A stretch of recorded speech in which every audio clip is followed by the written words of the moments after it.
I was working hard for last 3.5 years to get those things, and parallelly working and doing some stuffs related to the data science, plus working into the jobs. So it was a difficult time, but I have a great aim that anyhow I have to achieve it.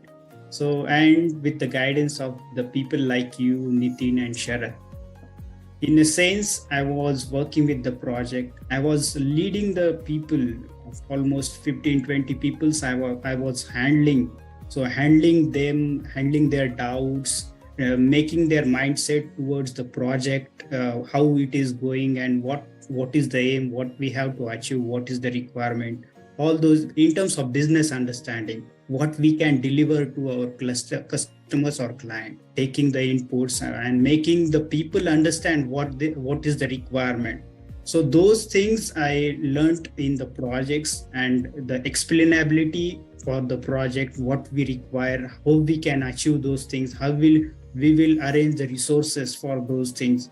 Yeah, most important thing is continuous learning thing, because when I started transitioning to the data science, I was learning with the R language.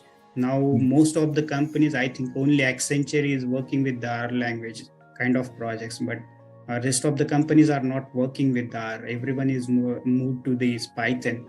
In my team also, we have a separate person for data engineering and managing those things, but sometimes you have to work with those things also. So be ready for everything and prepare for the worst. That is the thing if you want to succeed.